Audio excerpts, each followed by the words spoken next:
고대 로마 제국은 전 세계 역사를 통틀어 가장 큰 영향을 끼친 국가라고 할 수 있습니다. 이 고대 문명은 그리스 문명과 더불어 유럽 문명의 뿌리가 됐습니다. 오늘날 서양 세계가 사용하는 언어와 달력, 법과 철학, 그리고 건축물 등이 모두 로마의 유산입니다. 로마가 멸망하자마자 유럽은 긴 암흑기에 들어섰고 문명이 오히려 퇴보할 정도였습니다. 이후에 유럽이 로마 제국의 문명 수준을 회복하는 데만 1000년 이상이 걸렸다고 합니다. 이 영상에서는 이탈리아 반도의 한 작은 시골 마을이 어떻게 서방 세계를 지배하는 대제국이 됐으며 또 영원할 것만 같았던 로마 제국이 어떻게 비참한 최후를 맞이했는지 알아보겠습니다. 전설에 따르면 로마의 유래는 까마득히 먼 옛날인 트로이 전쟁으로 거슬러 올라갑니다. 기원전 1184년 트로이가 그리스 연합군에 멸망했습니다. 그러자 트로이 왕의 사위였던 아이네이아스가 부하들을 이끌고 망명길에 올랐습니다. 아이네이아스 일행은 긴 항해 끝에 어느 도시에 들르게 되는데 그곳이 바로 카르타고였습니다. 아이네이아스는 그곳에서 카르타고를 건국했다고 알려진 전설의 여왕 디도를 만났습니다. 이 둘은 연인 관계로까지 발전했지만 아이네이아스는 결국 디도를 버리고 다시 항해 길에 나섰습니다. 디도 여왕은 상심한 나머지 스스로 삶을 마감했다고 합니다. 하지만 디도 여왕은 아이네이아스보다 훨씬 후대의 인물이어서 카르타고와 로마의 악연을 강조하기 위해서 지어낸 이야기일 가능성이 높습니다. 한편 카르타고를 떠난 아이네이아스 일행은 이탈리아 반도에 정착했습니다. 시간이 흘러 아이네이아스의 후예들은 알바론가라는 도시를 건설했습니다. 하지만 로마가 건국되기까지는 아직 400년이란 시간을 더 기다려야 했습니다. 기원전 8세기경 알바론가 인근에 갓 태어난 쌍둥이 형제가 버려졌습니다. 이 쌍둥이들은 사실 알바론가 왕의 손자였습니다. 그런데 왕을 몰아내고 새로 왕위에 오른 인물이 후환을 없애기 위해서 이들을 숲속에 버린 것이었습니다. 다행히 지나가던 암컷 늑대가 젖을 먹인 덕분에 쌍둥이는 살아남을 수 있었습니다. 이들이 바로 로마의 창시자인 로물루스와 그의 동생 레무스였습니다. 구사일생으로 살아난 쌍둥이는 세력을 키워서 그들만의 도시를 건설하게 됩니다. 그런데 이 둘은 도시를 어느 언덕에 세울지를 놓고 싸우다가 형 로물루스가 동생을 죽였습니다. 결국 기원전 753년 로물루스는 팔라티누스 언덕에 자신의 이름을 딴 새로운 도시를 세웠습니다. 그리고 이것이 로마의 시작이었습니다. 하지만 로마는 시작부터 위기에 직면했습니다. 로물루스의 부하들이 죄다 남자들 뿐이어서 인구를 늘릴 수 없었습니다. 가정을 꾸려 자식을 낳으려면 어딘가에서 여자를 데려와야 했습니다. 로물루스는 궁여지책으로 이웃의 사비니인들을 축제에 초대하고는 그곳에 모인 사비니족 여자들을 납치했습니다. 이에 격분한 사비니인들이 로마를 공격했지만 납치된 사비니족 여자들은 이미 로마인들과 가정을 이루고 있었습니다. 결국 싸움을 포기한 사비니족이 아예 로마로 이주하면서 양국은 합병하게 됩니다. 그렇게 덩치를 키운 로마는 주변 국가들까지 정복해 점차 세력을 넓혀갔습니다. 그러던 중 로물루스가 갑작스럽게 세상을 떠났습니다. 전설에 따르면 로물루스는 폭풍우가 칠 때 회오리 바람에 휘말려 사라졌다고 합니다. 하지만 사실 정적에 의해 살해당했을 거로 보고 있습니다. 로물루스가 통치한 지 38년 만에 로마는 겨우 나라의 형태를 갖추기 시작했습니다. 하지만 아직 이탈리아 북부의 에트루리아와 남부의 그리스 도시들에 비해서는 미미한 세력에 불과했습니다. 특히 로마는 초기에 에트루리아로부터 지대한 영향을 받았습니다. 에트루리아의 기원에 대해선 알려진 게 별로 없습니다. 하지만 당시 에트루리아는 이미 로마를 압도하는 문명과 기술력을 갖고 있었습니다. 로마는 에트루리아로부터 건축물과 복장, 그리고 생활 방식 등 많은 것을 도입했습니다. 하지만 에트루리아에도 약점이 있었습니다. 에트루리아는 12개의 도시국가로 분열돼 있어서 서로 힘을 합치지 못했습니다. 그리고 이것이 로마와의 경쟁에서 뒤처지게 되는 치명적인 약점이었습니다. 그 후 250년 동안 로물루스를 포함해 7명의 왕이 로마를 통치했습니다. 그동안 로마는 나름대로 성장을 이루었지만 북쪽 에트루리아와 주변 부족에 막혀서 세력을 크게 넓히진 못했습니다. 그러다 기원전 509년 대형 사건이 발생했습니다. 당시 로마의 왕이었던 타르퀴니우스에게는 심상치 않은 이름을 가진 섹스투스라는 아들이 있었는데 어느 날 그는 한 귀족의 아내를 겁탈했습니다. 그리고 이 사건으로 로마는 발칵 뒤집혔습니다. 분노한 시민들은 왕의 아들을 죽였고 타르퀴니우스 왕도 해외로 추방됐습니다. 이때 반란을 주도한 인물은 루키우스 브루투스였습니다. 브루투스라는 이름은 400년 뒤에 로마사에 또다시 등장하게 됩니다. 왕을 쫓아낸 로마는 다른 왕을 뽑는 대신에 공화정을 수립하는 특이한 선택을 하게 됩니다. 한 명의 왕이 나라를 다스리며 폭군이 등장해 언젠가는 나라를 망칠 수도 있다는 논리였습니다. 그래서 로마인들은 왕 대신에 최고 관직인 집정관이 나라를 다스리게 했습니다. 집정관은 한 명이 아닌 2명을 뽑았는데 이는 한 개인이 독재자가 되는 걸 방지하기 위해서였습니다. 게다가 집정관의 임기를 1년으로 제한했습니다. 로마엔 또 국정 최고 기관인 원로원이 있었습니다. 주로 귀족으로 구성된 원로원 의원의 수는 원래 300명이었지만 이후엔 600명으로 늘어났습니다. 원로원은 입법을 추진하고 자문 역할을 수행하면서 집정관을 보좌하게 됩니다. 이로써 로마에서는 왕정제가 끝나고 공화정 체제가 시작됐습니다. 공화정 체제에서도 로마는 성장을 계속했습니다. 두각을 나타낸 로마는 라티움 지역의 우두머리가 됐고 기원전 396년에는 에투리리아 도시인 베이를 점령하기도 했습니다. 하지만 이제 막 도약하기 시작한 로마에 큰 위기가 찾아왔습니다. 병사들이 싸우기를 거부하고 산속에 틀어박힌 것이었습니다. 당시 로마는 승승장구하고 있었지만 전투에서 얻은 전리품은 고스란히 귀족의 차지가 됐습니다. 반면 적절한 보상을 받지 못한 평민들은 빚더미에 앉아서 노예로 팔려가기까지 했습니다. 이에 불만을 품은 평민들이 군복무를 거부한 것이었습니다. 다급해진 원로원은 평민들의 요구 대부분을 받아들였고 평민을 대표하는 직책인 호민관이 탄생했습니다. 호민관은 평민의 불리한 법안에 대해서는 거부권을 행사할 수도 있었습니다. 하지만 로마의 계층 갈등은 이후에도 계속됐습니다. 로마의 또 다른 위기는 기원전 390년에 있었던 갈리아족의 침략이었습니다. 오늘날 프랑스 지역에서 남한 갈리아족은 순식간에 북쪽 에트루리아 도시인 클루시움을 차지하고 로마까지 밀고 내려온 것이었습니다. 하지만 로마는 아직 갈리아족에 대항할 힘이 없었습니다. 멸망의 기로에 선 로마인들은 로마에서 가장 높은 카피톨리누스 언덕으로 피신했습니다. 갈리아족은 도시를 파괴하고 약탈을 이어갔지만 얼마 후 로마가 배상금을 제시하자 순순히 물러났습니다. 간신히 위기에서 벗어난 로마는 본격적으로 영토를 넓혀갔습니다.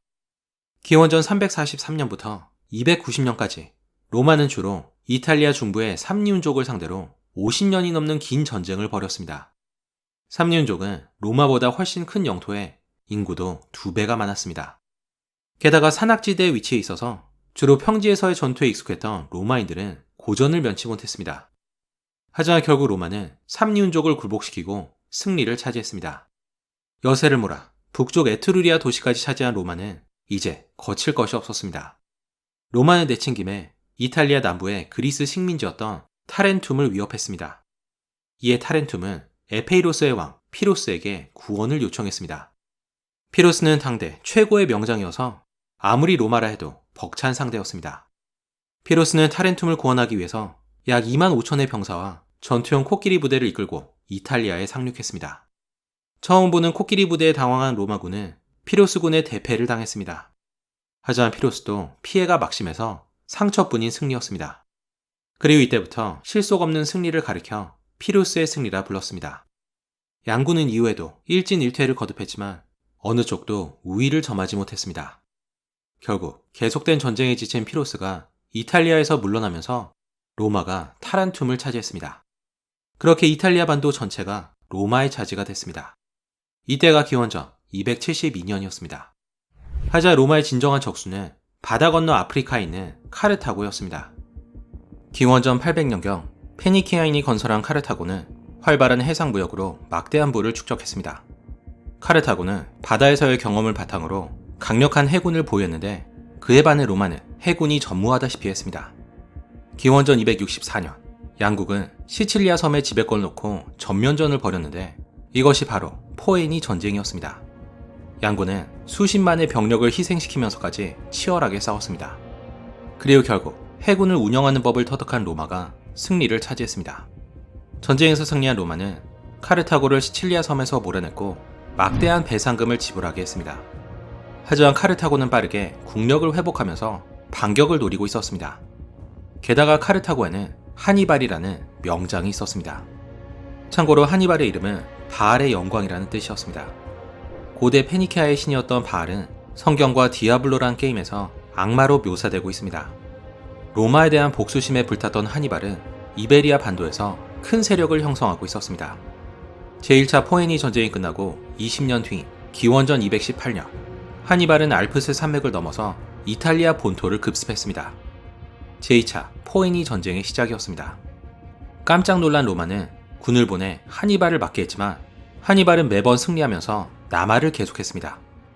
결국 양군은 칸나의 평야에서 정면 승부를 벌였는데 하니발의 포위 섬멸 작전이 완벽하게 먹히면서 카르타고가 대승을 차지했습니다.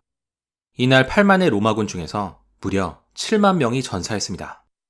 이는 당시 로마 성인 인구의 20%에 달하는 어마어마한 수였습니다.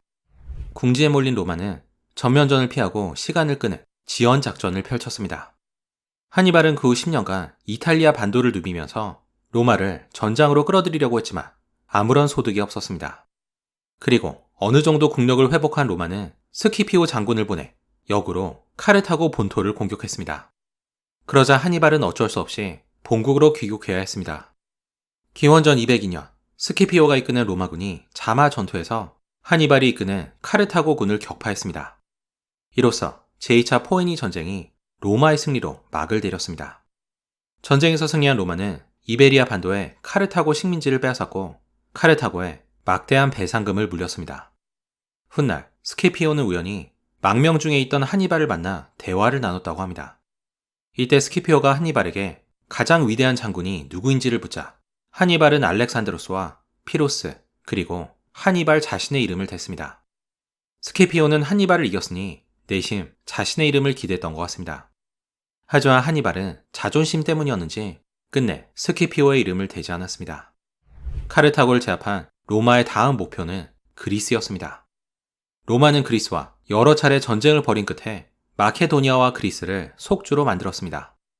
이 승리로 로마는 동방에까지 진출하게 됩니다. 기원전 146년 로마는 부활의 기미를 보이고 있던 카르타고를 공격해 완전히 멸망시켰습니다. 로마는 카르타고 주민들을 학살했고 도시를 철저히 파괴했습니다. 그렇게 로마의 가장 큰 라이벌이었던 카르타고가 지도에서 사라지게 됩니다. 이뿐만이 아니었습니다. 소아시아의 페르가몬의 왕이었던 아탈로스 3세가 자신의 왕국을 로마에 기증한 것이었습니다. 이제 로마는 명실상부한 지중해 최강자로 도약했습니다. 하지만 그러는 사이에 로마 내부에서는 극심한 갈등이 이어지고 있었습니다. 전쟁이 이어지면서 귀족은 점점 더 부유해진 반면에 일반 시민들은 경제적 어려움을 겪으면서 많은 이가 땅을 잃고 소작농으로 전락했습니다. 이에 그라쿠스 형제가 등장해 농민들을 위한 개혁을 주도했지만 그라쿠스 형제가 살해되면서 개혁은 실패로 돌아갔습니다. 그때부터 가난한 시민들은 국가에 충성하기보다는 적절한 보상을 제시하는 군벌에게 더 충성하게 됩니다. 기원전 80년경에 등장한 폼페이우스와 카이사르가 대표적인 군벌이었습니다. 명문 가문 출신인 폼페이우스는 어렸을 때부터 군사적 재능을 발휘하면서 군을 지휘하게 됩니다. 그는 아직 젊은 나이에 로마 각지에서 일어난 반란을 진압했고 당시 지중해에서 극성을 부리고 있던 해적들을 일제히 소탕했습니다. 게다가 기원전 62년에는 아시아로 건너가 시리아와 팔레스타인 지역을 로마의 속주로 만들었습니다. 이런 공로로 폼페이우스는 위대하다는 뜻인 마그누스로 불리게 됩니다. 비슷한 시기 율리우스 카이사르가 집정관에 올랐습니다. 명성에선 아직 폼페이우스에 한참 미치지 못했지만 이 남자는 이후에 로마가 배출한 최고의 인물로 평가받게 됩니다. 황제를 뜻하는 독일어 카이저와 러시아어 차르 또한 그의 이름에서 나왔습니다. 하지만 아이러니하게도 카이사르 본인은 평생 황제에 오른 적이 없었습니다. 또 주목할 인물은 크라수스였습니다. 크라수스는 로마에서 제일 가는 부자로 검투사들이 일으킨 스파르타쿠스의 난을 진압하면서 명성을 쌓았습니다. 폼페이우스와 카이사르 그리고 크라수스는 정치적 동맹을 맺었는데 이를 삼두 정치라 불렀습니다. 하지만 이 셋은 각기 다른 운명에 처하게 됩니다. 기원전 58년 카이사르는 오늘날 프랑스인 갈리아 지역의 총독이 됐습니다. 그곳에서 카이사르는 천재적인 군사적 재능을 발휘해서 단 7년 만에 드넓은 갈리아 지역을 모두 평정했을 뿐 아니라 브리튼 섬 남단에까지 진출했습니다. 카이사르는 도저히 불가능할 것만 같은 상황에서 몇 배나 많은 적을 상대로 번번이 승리를 이끌었습니다. 카이사르의 천재성을 가장 잘 보여준 전투로는 알레시아 공방전이 있습니다. 기원전 52년 카이사르가 지휘하는 5만의 로마군이 빠르게 요새를 건설해서 8만의 갈리아군을 포위했습니다. 그런데 갑자기 25만이 넘는 갈리아군이 나타나 역으로 로마군을 포위했습니다. 그 결과 로마군은 요새 안팎으로 포위돼서 절대적으로 불리한 상황이었습니다. 하지만 카이사르는 군을 진두지휘하면서 요새 밖에 갈리아군을 몰아낸 다음 요새 안에 있던 갈리아군으로부터 항복을 받아냈습니다. 갈리아에서의 성공 덕분에 카이사르는 폼페이우스를 능가하는 큰 인기를 끌게 됩니다. 하지만 3두 중 한 명이었던 크라수스는 비극적인 최후를 맞이했습니다. 라이벌이었던 폼페이우스와 카이사르가 명성을 쌓아가자 크라수스는 초조해졌습니다. 그래서 기원전 53년 크라수스는 4만의 병력을 이끌고 무리하게 파르티아로 원정을 떠났습니다. 하지만 크라수스에게는 카이사르와 같은 군사적 재능이 없었습니다. 로마군은 파르티아 기병에 농락을 당한 끝에 참패를 당했고 크라수스는 목숨을 잃었습니다. 크라수스가 죽자 남아있던 카이사르와 폼페이우스 사이에도 금이 가기 시작했습니다. 카이사르의 위협을 느낀 폼페이우스와 원로원은 그에게 군의 지휘권을 넘길 것을 요구했습니다. 하지만 그런다면 카이사르의 목숨을 보장할 수 없었습니다. 고민 끝에 카이사르는 루비콘 강을 건너 로마로 진격했습니다. 이때 그가 한 말이 주사위는 던져졌다였습니다. 결국 누가 로마를 지배할지를 놓고 카이사르와 폼페이우스 간에 내전이 벌어졌습니다. 그리고 기원전 48년 카이사르가 파르살로스 전투에서 폼페이우스를 상대로 결정적인 승리를 거두었습니다. 폼페이우스는 이집트로 도망쳤는데 카이사르의 비위를 맞추고 싶었던 이집트 왕실은 폼페이우스를 죽여서 카이사르에게 그의 목을 바쳤습니다. 이집트에 도착한 카이사르는 그 유명한 클레오파트라를 만나서 연인 사이가 됐습니다. 카이사르의 지지를 받은 클레오파트라는 남동생이자 공동 통치자였던 프톨레마이오스를 몰아내고 이집트의 정권을 차지했습니다. 정적을 모두 제거하고 로마로 귀환한 카이사르는 독재관에 임명되면서 사실상 황제나 다름없는 절대 권력을 누렸습니다. 그러자 그가 실제로 황제에 오르는 걸 경계한 이들이 원로원에서 카이사르를 암살했습니다. 암살을 주도한 인물은 브루투스로 먼 옛날 폭군 타르퀴니우스를 몰아내고 왕정을 끝낸 브루투스의 후손이었습니다.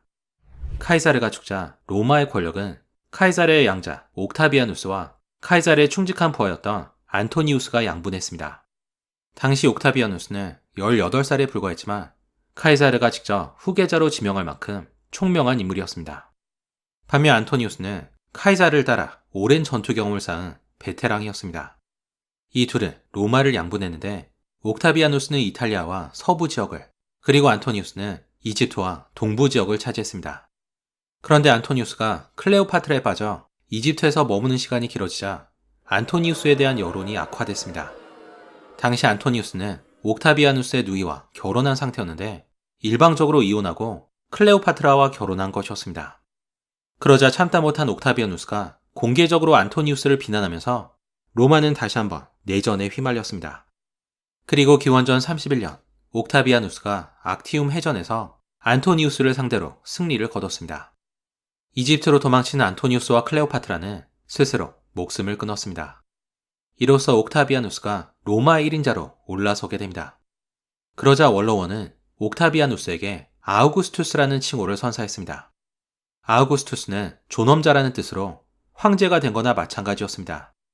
공화정이 끝나고 로마 제국이 시작된 것이었습니다. 로마의 초대 황제인 아우구스투스는 나라를 잘 다스렸습니다. 검소하게 살면서 스스로 모범이 됐고 무리하게 정복 사업을 펼치지도 않았습니다. 그 덕분에 로마는 오랜만에 안정기에 들어섰습니다. 아우구스투스는 41년간 로마를 다스리다가 서기 14년 75살의 나이로 세상을 떠났습니다. 그런데 서기 30년경 로마의 속주였던 유대 지역에서 예수 그리스도가 십자가에 못 박혔습니다.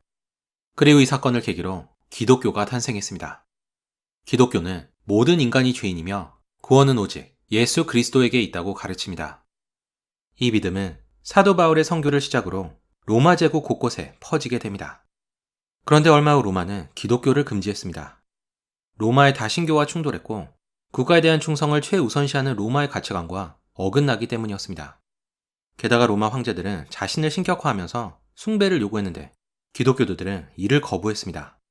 그래서 로마 황제들은 기독교도들을 박해하기 시작했습니다.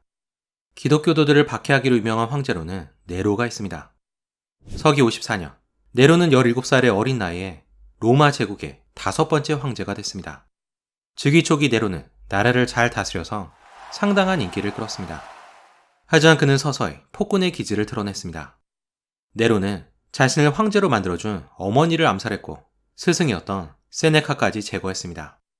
참견하는 사람이 없어지자 네로는 정치보단 예술에 더 많은 관심을 보였습니다. 네로는 스스로를 예술가라 생각해서 가끔 대중 앞에서 시를 낭송하기도 했습니다. 하지만 실력은 형편없었다고 합니다. 그러다 서기 64년 로마에 대화재가 발생했습니다. 그런데 시민들 사이에서 네로가 일부러 불을 질렀고 불타는 로마를 바라보면서 시를 읊었다는 소문이 돌았습니다. 이 소문이 사실이었는지 여부를 떠나 네로의 평판은 최악이 됐습니다. 그러자 네로는 기독교도들을 방화범으로 몰아서 잔인하게 처형했습니다. 그리고 이때부터 기독교도들은 대중의 이목을 돌릴 수 있는 만만한 희생물이 됐습니다. 그로부터 4년 뒤인 서기 68년, 네로는 반란군에 쫓기다가 스스로 목숨을 끊었습니다. 네로는 오늘날까지 폭군의 대명사로 불립니다. 서기 66년, 유대인들이 로마의 지배를 거부하면서 반란을 일으켰습니다. 유대인 반란은 70년 가까이 지속되다가 136년에 최종 진압됐습니다. 이때 수십만의 유대인이 학살됐고 예루살렘과 성전은 철저히 파괴됐습니다. 하지만 유일하게 서쪽에 있는 담장을 남겨뒀는데 이것이 바로 오늘날까지 남아있는 통곡의 벽입니다. 살아남은 유대인은 모두 이스라엘 밖으로 추방됐습니다. 이후에 유대인은 세계 곳곳으로 흩어져 오랜 세월 동안 수많은 핍박을 받게 됩니다. 그리고 이를 디아스포라라 부릅니다. 반면 로마는 최고의 전성기를 누리고 있었습니다. 서기 96년부터 180년까지 거의 100년 동안 네르바, 트라이아누스, 하드리아누스, 안토니누스 피우스, 그리고 마르쿠스 아우렐리우스까지 5명의 명군이 잇따라 등장했습니다. 이 시기를 흔히 오현재 시대라 부릅니다. 그 덕분에 로마는 황금 시대를 구가할 수 있었습니다. 이 시기 로마 영토는 크게 확장됐고 경제가 안정돼 시민들의 생활 수준이 높아졌습니다. 빈민들에게 무료로 빵이 지급됐고 제국 곳곳에 신선한 물을 공급하는 수도관과 도로, 그리고 공중 목욕탕이 건설됐습니다. 그 결과 로마시는 인구가 100만이 넘는 대도시로 성장해 있었습니다. 그 유명한 콜로세움이 건설된 것도 이때였습니다. 콜로세움은 약 5만 명을 수용하는 원형 경기장으로 이곳에서 검투사 경기와 전차 경주가 펼쳐졌습니다. 심지어는 경기장에 물을 채워서 가상해전을 벌이기까지 했다고 합니다. 하지만 오현제 중 마지막 황제인 아우렐리우스가 죽고 그의 아들 코모두스가 황제에 오르면서 로마 제국도 서서히 몰락의 길을 걷게 됩니다. 코모두스는 무능했고 정신병 증세까지 있어서 즉위한 지 얼마 안 돼 원로원의 신임을 완전히 잃었습니다. 네로가 스스로를 예술가로 생각했다며 코모두스는 스스로를 검투사로 생각했던 것 같습니다. 실제로 코모두스는 엄청난 체격과 괴력을 소유해서 검투사로도 소질이 있었던 것으로 보입니다. 시간이 지날수록 코모두스의 관계는 심해졌고 정치보다는 검투사 놀이에 몰입했습니다. 결국 코모두스는 정적들에게 암살됐습니다. 하지만 코모두스가 죽고 오히려 더 큰 혼란이 찾아왔습니다. 다음 100년간 로마에서는 서로 죽고 죽이는 내전이 펼쳐졌습니다. 특히 235년부터 284년까지 50년간 치열한 세력 다툼이 벌어지면서 무려 18명의 황제가 교체됐습니다. 이 어지러운 시기를 군인 황제 시대라 부릅니다. 혼란한 틈을 타 야만족과 페르시아가 국경 지역을 침범했고 경제와 민생은 엉망이 됐습니다. 284년 황제가 된 디오클레티아누스는 강력한 지도력을 발휘하면서 위기에 빠진 제국을 부흥시키려고 했습니다. 디오클레티아누스는 이를 위해 여러 가지 개혁을 추진했는데 가장 대표적인 것이 사두 정치 체제입니다. 방대한 제국을 다스리기에는 황제 한 명으로는 역부족이라 생각해 통치 지역을 4개로 쪼갠 것이었습니다. 그래서 황제도 한 명이 아닌 4명이 됐습니다. 20년간 로마를 통치한 디오클레티아누스는 스스로 황제 자리를 내려놓고 시골 마을에서 양배추를 키웠다고 합니다. 디오클레티아누스가 수립한 사두 정치 체제도 오래가지 못했습니다. 디오클레티아누스가 죽고 로마는 다시 한번 내전에 휘말렸습니다. 그리고 마침내 다른 황제들을 차례차례 제거한 콘스탄티누스가 최종 승자로 등극했습니다. 콘스탄티누스가 불러온 가장 큰 변화는 기독교가 공인됐다는 것이었습니다.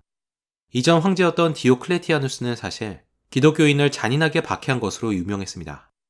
하지만 콘스탄티누스는 기독교인 박해를 금지했을 뿐 아니라 자기 자신도 기독교로 개종했습니다. 기록에 따르면 콘스탄티누스는 꿈에 십자가 환상을 보고는 다음날 있었던 전투에서 승리했다고 합니다. 그리고 이 사건을 계기로 기독교로 개종했다는 겁니다. 그렇게 300년 동안이나 박해를 받던 기독교가 로마의 공인을 받았습니다. 이후 기독교는 로마를 넘어 세계로 퍼지게 됩니다. 324년, 콘스탄티누스는 발칸반도에 위치한 비잔티움에 새로운 도시를 건설했습니다. 바로 동로마 제국의 수도가 되는 콘스탄티노플이었습니다. 395년, 로마 제국은 공식적으로 서로마 제국과 동로마 제국으로 분할됐습니다. 서로마 제국은 얼마 후에 멸망하지만 동로마 제국은 이후 1000년 동안 살아남게 됩니다. 4세기 후반, 재앙이 찾아왔습니다. 훈족이라고 알려진 기마 유목민이 동쪽으로부터 밀고 들어온 것이었습니다. 훈족은 흔히 중국 한나라와 싸우다 밀려난 흉노족의 후예로 알려졌습니다. 하지만 아직까지 이들이 정확히 누구인지는 밝혀지지 않았습니다. 훈족이 동유럽으로 쳐들어오자 게르만족은 이들을 피해 로마 제국 안으로 도망쳐왔습니다. 훈족과 게르만족이 만들어낸 도미노 효과로 로마는 큰 위기에 봉착했습니다. 처음에는 로마와 공생하기를 원했던 게르만족이 점차 자신들의 권리를 요구하면서 로마의 권위에 도전한 것이었습니다. 하지만 로마 제국은 더 이상 이들을 제압할 힘이 없었습니다. 378년, 동로마 제국과 서고트족 사이에서 벌어진 아드리아노플 전투가 이 사실을 확인해줬습니다. 이 전투에서 서고트족은 로마군 3분의 2를 몰살시키고 황제마저 죽였습니다. 그리고 이 전투 이후에 게르만족의 침략이 본격화됐습니다. 공격은 주로 서로마 제국에 집중돼서 로마시는 410년과 455년 두 차례 굴욕적인 약탈을 당했습니다. 이제 서로마 제국은 껍데기에 불과했습니다. 그리고 476년 서로마 제국의 마지막 황제가 폐위되면서 서로마 제국이 오랜 역사를 뒤로하고 멸망하게 됩니다. 아이러니하게도 마지막 황제의 이름은 로마의 창시자 로물루스였습니다. 아직 동로마 제국이 남아있었지만 로마의 전성기는 여기까지였습니다. 이후 유럽은 오랜 암흑기에 들어섰습니다.